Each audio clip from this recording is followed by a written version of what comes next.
আসসালামু আলাইকুম। আমি কামরুল হাসান। আজকের ক্লাসে তোমাদেরকে স্বাগতম। আমাদের আজকের ক্লাসের বিষয় হচ্ছে সর্বনাম পদ।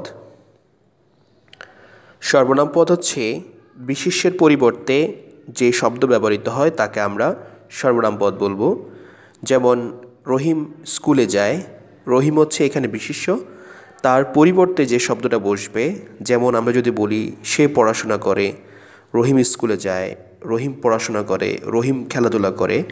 তো বারবার রহিম শব্দটা ব্যবহার করলে আমাদের বাক্যে সৌন্দর্য নষ্ট হয়ে যায়। সেজন্য আমরা বলবো রহিম স্কুলে যায়, সে পড়াশোনা করে। এখানে সে শব্দটা হচ্ছে সর্বনাম পদ। আমরা এখন চলে আসবো সর্বনাম পদের যে শ্রেণীবিভাগ। প্রথম হচ্ছে ব্যক্তিবাচক সর্বনাম। ব্যক্তিবাচক সর্বনাম হচ্ছে আমি, তুমি, আমরা, তোমরা। এক কথা হচ্ছে ব্যক্তির পরিবর্তে যেগুলো বসবে সেগুলো হচ্ছে ব্যক্তিবাচক। আমরা 2 নম্বর হচ্ছে আত্মবাচক, যেমন স্বয়ং, নিজে, খোদ, আপনি, এগুলো হচ্ছে আত্মবাচক। আমরা 3 নম্বর হচ্ছে সামীপ্য। সামীপ্যবাচক হচ্ছে নিকটে, যে শব্দগুলো দ্বারা নিকটে কোনো কাউকে বোঝাবে সেগুলো হচ্ছে সামীপ্যবাচক। যেমন হচ্ছে এই ছেলেটা, এই, এরা, এরা আমার ভাই, বা হচ্ছে ইনি আমার ভাই। তাহলে আমরা এখানে এই, এরা, ইনি, এই শব্দগুলো দ্বারা আমরা কাউকে নিকটে বোঝাচ্ছি যে এই ইনি। তার মানে অর্থ হচ্ছে যে যে শব্দগুলো দ্বারা নিকটে কাউকে বুঝাবে সেটা হচ্ছে সামীপ্যবাচক। আর দূরত্ব মানে হচ্ছে দূরত্ব, যেগুলো দ্বারা অনেক দূরে বোঝাবে। যেমন ওই সব বিষয়গুলো, বা হচ্ছে ওই যে ছেলেটা, ওই ছেলেটা ওটা হচ্ছে আমার ভাই। তাহলে ওই ছেলেটা বললে আমরা দূরত্ব কাউকে বোঝাচ্ছে। সাকুল্য হচ্ছে যেগুলা সব বোঝাবে, যেমন সব, সকল, সমুদয়, তাবৎ, এই সবগুলো দ্বারা কি বোঝাচ্ছে, মানে এক কথা হচ্ছে সমষ্টি বোঝাচ্ছে। সে কারণে আমরা এটা বলবো হচ্ছে সাকুল্যবাচক।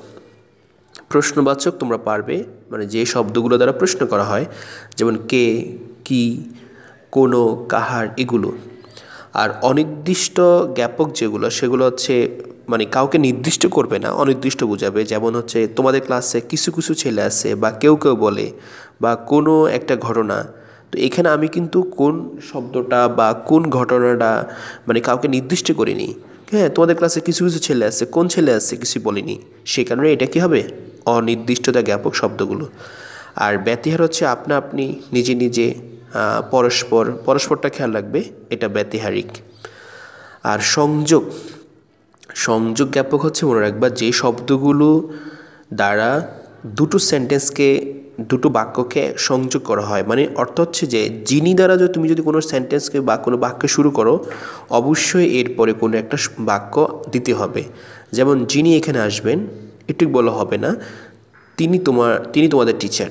যিনি এখানে আসবেন তিনি তোমাদের টিচার। এখানে দেখো যিনির পরে অবশ্যই তিনি অ্যাড করতে হচ্ছে, বা যে কথা বলবে সে চলে যাবে, যের পরে সে আসতেছে, সে দিয়ে আরেকটা বাক্য আসতেছে।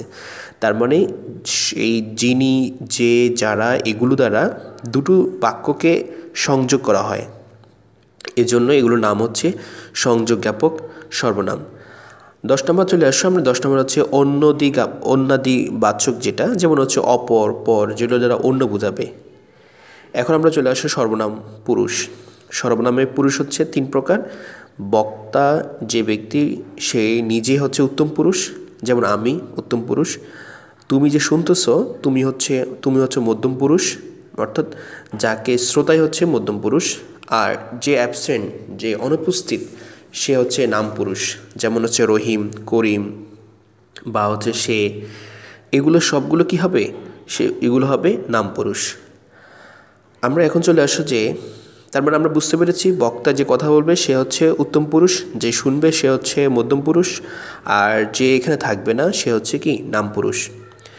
এখন চলে আসো যে সর্বনামের বিশিষ্ট প্রয়োগ, যেমন হচ্ছে বিনয় প্রকাশ করার জন্য আমরা উত্তম পুরুষে একবচনে আমরা দিন, অদম, বান্দা, সেবক, দাস ব্যবহার করে থাকি। যেমন হে প্রভু, আমি বান্দা গুনাহগার, এই বান্দা হচ্ছে উত্তম পুরুষের একবচনে ব্যবহৃত হচ্ছে। বা আজ্ঞে করে দাসে, এখানে দাস হচ্ছে আমি নিজে। তো আমি নিজেকে বিনয় প্রকাশ করার জন্য আমি দাস বললাম, বিনয় প্রকাশ করে আমি অদম বললাম। এই শব্দগুলো কি উত্তম পুরুষে বিনয় প্রকাশ করার জন্য ব্যবহৃত হয়। আর 2 নম্বর চলে আসছো, সেটা হচ্ছে ছন্দবদ্ধ কবিতায় আমরা আমার স্থলে আমরা মোমো বসবো। মোমো মোমো আমরা মোমো এক হাতে বিষের বাঁশি, হ্যাঁ আমার এক হাতে বিষের বাঁশি। আমাদের স্থলে আমরা মোদের বসবো, যেমন মোদের গরব মোদের আশা আমাদেরই বাংলা ভাষা। এখানে আমাদের শব্দটা না বসে বললাম মোদের। আমরা স্থানে বসবে হচ্ছে মোরা, যেমন মোরা একটি ফুলকে বাঁচাবো বলে যুদ্ধ করি। এখানে আমরা একটি ফুলকে বাঁচাবো বলে যুদ্ধ করি। তাহলে আমরা এখানে কি বুঝতে পারলাম যে আমরা স্থলে মোরা, আমাদের স্থলে মোদের, আমার স্থলে মোমো। 3 নম্বর হচ্ছে উপাস্যের প্রতি সাধারণত আমরা আপনি স্থানে তুমি বসি, যেমন হে আল্লাহ তুমি আমাদেরকে ক্ষমা করো। এখানে আমরা কি বললাম, আপনি আমাদেরকে ক্ষমা করো অথবা তুমি আমাদেরকে ক্ষমা করো। আমরা আপনি স্থানে কি বসাবো, তুমি। আর 4 নম্বর হচ্ছে অভিনন্দন পত্র। সেক্ষেত্রে আমরা সম্মানিত ব্যক্তিকে আমরা সম্বোধন করার ক্ষেত্রে আমরা তুমি দিয়ে সম্বোধন করব। যেমন তুমি আমাদেরকে করেছো ধন্য, তুমি জাতিকে করেছো ধন্য, তুমি আমাদেরকে পথ দেখিয়েছো।